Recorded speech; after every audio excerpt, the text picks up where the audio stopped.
हम सभी को पता है और सभी जानते हैं कि आतंकवादी कौन सा देश में पाए जाते हैं, कौन इन सब को पनाह देता है और कौन सा समुदाय से आते हैं।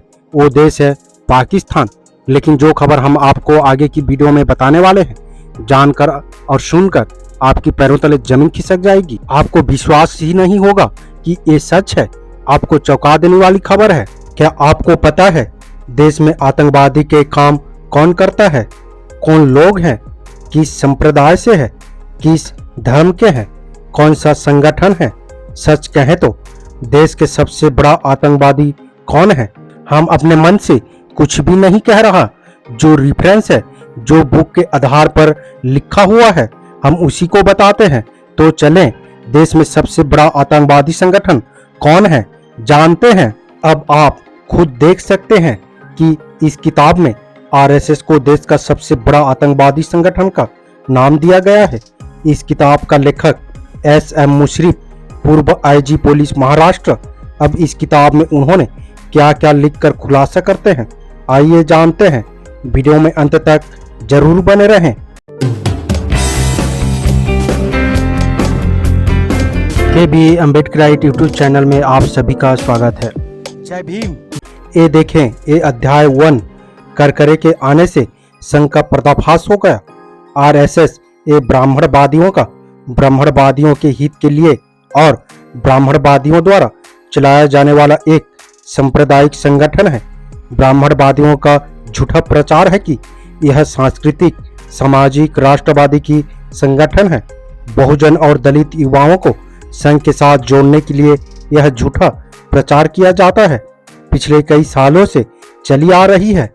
विषमतावादी जाति व्यवस्था को बनाए रखना और सभी जातियों पर ब्राह्मणवादी वर्चस्व बनाए रखना, यही इस संगठन का मुख्य उद्देश्य है।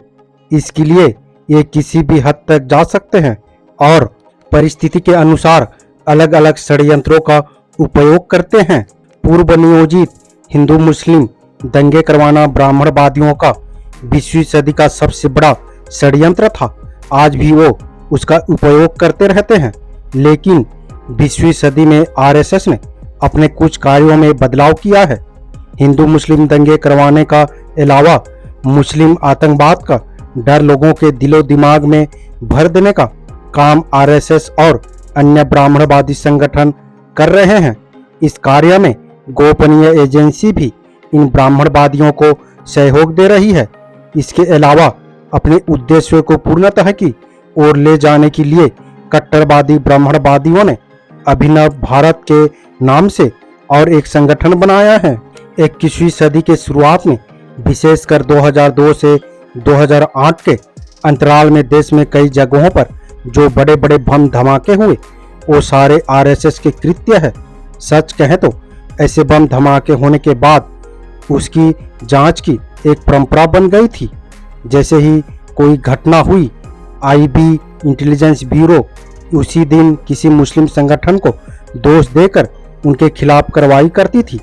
अगले 2-3 दिनों में देश के अलग अलग स्थानों से मुस्लिम युवाओं को गिरफ्तार किया जाता था और मीडिया इन खबरों को बड़े जोर शोर से प्रकाशित करती थी। इसके बाद टीवी पर प्राइम टाइम चर्चा सत्र, समाचार पत्रों में लेख, उल्लेख आदि में यह एक चर्चा का विषय बना रहता था।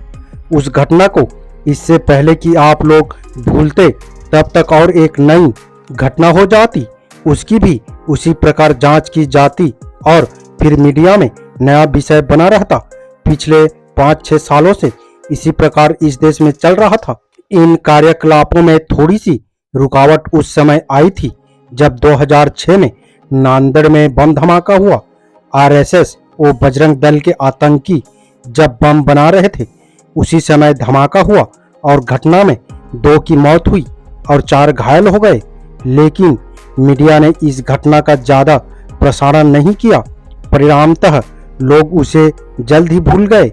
कुछ समय पश्चात फिर से पहले जैसे बड़े बम धमाके होने शुरू हुए। साथ ही शुरू हुआ इन घटनाओं का आरोप मुस्लिम संगठनों पर लगाना एवं एटीएस जैसी राज्य स्तरीय पुलिस एजेंसियों द्वारा मुस्लिम युवाओं को गिरफ्तार करना। मीडिया ने भी पहले की तरह इन्हीं खबरों को अधिक प्रकाशित करना शुरू किया। इस तरह मुस्लिम आतंकवाद का झूठा माहौल फैलाने में आरएसएस धीरे धीरे कामयाब होने लगा। लेकिन हेमंत करकरे इस पुलिस अधिकारी ने आरएसएस की सारी योजनाओं पर पानी फेर दिया। सितंबर 2008 में मालेगांव में हुए बम धमाके की जांच करते समय उन्हें ऐसे कुछ सबूत मिले जिससे स्पष्ट हुआ कि सिर्फ मालेगांव 2008 ही नहीं बल्कि इसके पूर्व जो भी बम धमाके हुए थे उनमें से ज्यादातर धमाके के लिए आरएसएस, अभिनव भारत और उससे जुड़े अन्य ब्राह्मणवादी संगठन जिम्मेदार है। साथ ही कुछ घटनाओं में बम रखते समय या तैयार करते समय धमाके हुए और उनमें भी आरएसएस और उससे जुड़े संगठनों के आतंकवादी बेनकाब हुए। मेरी जानकारी के अनुसार वर्तमान में संघ परिवार के खिलाफ लगभग 18 मामले लंबित है, उसमें से 14 सिर्फ आरएसएस के खिलाफ है और भी कुछ बाकी घटनाओं की पुनः जांच होने से इसमें बढ़ोतरी हो सकती है। स्पष्ट है कि पिछले 90 साल से जो संगठन कथित रूप से देश में सामाजिक, सांस्कृतिक, देश प्रेम की भावना जगाने का कार्य कर रहा है, वह हकीकत में देश में आतंक फैलाने वाला एक आतंकवादी संगठन है और वह एक देशव्यापी देशद्रोही साजिश का सूत्र संचालन कर रहा है। इस किताब के लेखक एस.एम. मुशर्रफ, पूर्व आईजी पुलिस महाराष्ट्र, जो आतंकवादियों का खुलासा किया हुआ है, जिस संगठन को आतंकवादी बताया हुआ है, क्या वो सच में आतंकवादी संगठन है? आपको क्या लगता है, आरएसएस एक आतंकवादी संगठन है या नहीं? अपने राय कमेंट बॉक्स में जरूर दें। वीडियो अगर पसंद आया हो तो लाइक करना ना भूलें। फिलहाल आज के वीडियो में इतना ही। हम फिर से इस किताब का पार्ट 2 या अध्याय 2 लेकर बहुत जल्द आएंगे। उम्मीद करता हूँ वीडियो को समझ गए होंगे। अगर समझ गए हैं तो अपने परिवारजनों को, दोस्तों को, मूल्य राशि, SC, ST, OBC, Bahujan Samaj को शेयर जरूर करें ताकि उन्हें भी पता चल सके, जानकारी हो सके। मेरा आप सभी बहुजन समाज, मूल्य राशि, अम्बेडकर वादियों से अपील है, हम अपने समाज को जागरूक करने के लिए बहुत मेहनत करते हैं और अम्बेडकर विचारधारा वाले वीडियो को लाते रहते हैं। आपकी एक सब्सक्राइब हमारे हौसले को बुलंद कर हमें दोगुनी हौसला प्रदान करता है, मजबूत करता है। इसलिए आप सभी से गुजारिश है कि हमारे चैनल को सब्सक्राइब करके हमें सपोर्ट जरूर करें ताकि हम अगले नए वीडियो डालें तो आप तक नोटिफिकेशन जा सके और कुछ महत्वपूर्ण जानकारी मिल सके। धन्यवाद। जय भीम, जय संविधान, जय मूल्य राशि।